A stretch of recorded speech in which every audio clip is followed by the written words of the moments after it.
আসসালামু আলাইকুম। আশা করি আল্লাহর রহমতে সবাই ভালো আছেন। এনএস টেক চ্যানেলের পক্ষ থেকে সবাইকে জানাই স্বাগতম। বরাবরের মতো সাথে আছি আমি মোহাম্মদ নুরগনি। তো গত পর্বের ভিডিওগুলোতে আমি আপনাদেরকে দেখিয়েছি কিভাবে কিওয়ার্ড প্ল্যানার দিয়ে কিওয়ার্ড রিসার্চ করবেন, কিভাবে ওভার সাজেস্ট দিয়ে কিওয়ার্ড রিসার্চ করবেন তার স্টেপ বাই স্টেপ। তো আপনারা গত পর্বের ভিডিওগুলো দেখলে বুঝতে পারবেন আমি কিভাবে কিওয়ার্ডগুলো রিসার্চ করেছি। এই পর্বের ভিডিওতে আমি আপনাদেরকে দেখাবো কিভাবে আপনারা সেমরাশ দিয়ে কিওয়ার্ডগুলো রিসার্চ করতে পারেন তার স্টেপ বাই স্টেপ। তো ভিডিওটি না টেনে সম্পূর্ণ ভালোভাবে দেখবেন এবং যারা আমার চ্যানেল নতুন প্লিজ সাবস্ক্রাইব মাই চ্যানেল এবং পাশে থাকা বেল আইকনটি ক্লিক করবেন যাতে নতুন নতুন ভিডিও দিলে আপনারা নোটিফিকেশন পান এবং ভিডিওটি শেয়ার করে দেবেন নতুনদের মাঝে। তো আমি শুরু করছি কিভাবে আমরা সেমরাশ দিয়ে কিওয়ার্ডগুলো রিসার্চ করব। তার জন্য আমরা আমাদের ক্রোম ব্রাউজারটি ওপেন করব। ক্রোম ব্রাউজারটি ওপেন করার পর আমরা এখানে লিখব হচ্ছে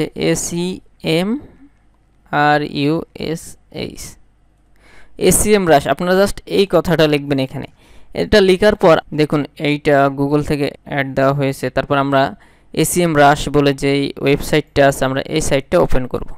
এই সাইটটা ওপেন করার পর আপনারা যারা নতুন এই সাইটে আসবেন তাদের প্রথমে একটা অ্যাকাউন্ট ক্রিয়েট করা লাগবে। তো যেহেতু আমি এখানে একটা অ্যাকাউন্ট ক্রিয়েট করেছি তো এই ক্ষেত্রে আমার অ্যাকাউন্ট করার প্রয়োজন নাই। আপনারা যারা নতুন আসবেন তখন আপনাদেরকে একটা অ্যাকাউন্ট করে তারপর এখানে সব কিছু করতে হবে। দেখুন এখানে আমার প্রোফাইল দিয়ে আমার অ্যাকাউন্ট ক্রিয়েট করা আছে। আপনারা জাস্ট ক্রিয়েট অ্যাকাউন্ট করে একটা অ্যাকাউন্ট করে নেবেন। তারপর এখানে আপনার যে মেন কিওয়ার্ডটা আপনি কোন কিওয়ার্ড দিয়ে তার সাজেস্টেড কিওয়ার্ডগুলো রিসার্চ করতে চাচ্ছেন বা কোন কিওয়ার্ডটা রিসার্চ করতে চাচ্ছেন এখানে আপনি জাস্ট পেস্ট করবেন। তো যেহেতু আমি ডিজিটাল মার্কেটিং নিয়ে দেখিয়েছি আপনাদের, তো এখানে আমরা ডিজিটাল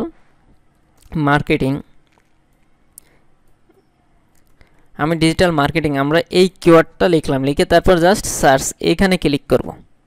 এখানে ক্লিক করার সাথে সাথে এই ডিজিটাল মার্কেটিং কিওয়ার্ড এর রেজাল্টটা আমাকে দেখিয়ে দেবে। তো দেখুন এই কিওয়ার্ডের রেজাল্ট আমরা যদি একটু দেখি, এর সার্চ ভলিউম 60.5K। এই কিওয়ার্ডের সার্চ ভলিউম আছে হচ্ছে 60.5K। তো এখান থেকে আপনি যদি চান যে কান্ট্রি চেঞ্জ করে দিবেন আপনি এখান থেকে কান্ট্রি, যদি চান যে জার্মানি করে দিবেন আপনি জার্মানি করে দিতে পারেন। দেখুন আমি জার্মানি সিলেক্ট করার সাথে সাথে এখানে সার্চ ভলিউম 6.6K চলে আসছে। গ্লোবাল র্যাঙ্কিং দেখুন, তারপর কিওয়ার্ড ডিফিকাল্টি 25%। তো আমি যদি আবার আমরা ইউনাইটেড স্টেটস করে দিই, দেখুন 60.5K, তারপর কিওয়ার্ড ডিফিকাল্টি 83। তার মানে এই ডিজিটাল মার্কেটিং এই কিওয়ার্ডটা ইউএসএতে একটা পপুলার কিওয়ার্ড। তারপর আমরা যদি নিচে দেখি, দেখুন এর গ্লোবাল ভলিউম দেখুন ইন্ডিয়াতে আছে 246K, তারপর ইউএসএ, তারপর ইউকে 27.1K, পাকিস্তানে 18.1K। এইভাবে আপনারা স্টেপ বাই স্টেপ দেখতে পারবেন। তারপর এর রেজাল্ট 3.3B।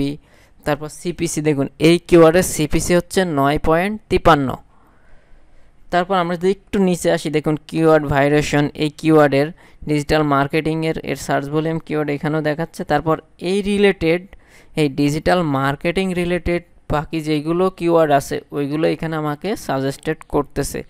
তারপর কোশ্চেন এখানে আমরা দেখতে পাচ্ছি, এটা মোস্ট ইম্পর্টেন্ট একটা জিনিস। দেখুন এখানে ডিজিটাল মার্কেটিং নিয়ে যতগুলো কোশ্চেন হয়েছে এখানে আমাদেরকে দেখিয়ে দিচ্ছে। তারপর রিলেটেড কিওয়ার্ড, এই ডিজিটাল মার্কেটিং রিলেটেড যতগুলো কিওয়ার্ড আছে এখান থেকে আমরা দেখতে পারবো। তো এভাবে আমরা যদি এখানে ডিজিটাল মার্কেটিং এজেন্সি দিই, দেখুন আমরা অন্য একটা কিওয়ার্ড দিই এজেন্সি, আমাদের কিওয়ার্ড হচ্ছে ডিজিটাল মার্কেটিং এজেন্সি। তো এটা লিখে আমরা যখন সার্চ দেব, দেখুন ডিজিটাল মার্কেটিং এজেন্সি নিয়ে আমার একটা রেজাল্ট এখানে শো করবে। দেখুন এখান থেকে এর সার্চ ভলিউম কত 18.1K, গ্লোবাল ভলিউম দেখুন, তারপর কিওয়ার্ড ডিফিকাল্টি 68%, এর সিপিসি 11.81, তারপর এই কিওয়ার্ড ভাইরেশন। এভাবে আপনাকে স্টেপ বাই স্টেপ সবগুলো এখান থেকে দেখিয়ে দেবে আপনি কোন কিওয়ার্ডটা ইউজ করতে পারবেন, কোন কিওয়ার্ডের সার্চ রেজাল্ট ভালো, আপনি কোনটা ইউজ করলে রেজাল্ট ভালো, অ্যাডসের ক্ষেত্রে রেজাল্ট ভালো পাবেন, বা ওয়েবসাইট র্যাঙ্কিংয়ের ক্ষেত্রে অনেক কাজে লাগবে। ওয়েবসাইট কিভাবে র্যাঙ্কিং করাবেন, কোন কিওয়ার্ডগুলো ইউজ করলে র্যাঙ্কে আসবে, তার স্টেপ বাই স্টেপ আপনি এখান থেকে রিসার্চ করতে পারবেন। তো আজকের ভিডিওটা এ পর্যন্তই। সবাই ভালো থাকবেন, সুস্থ থাকবেন।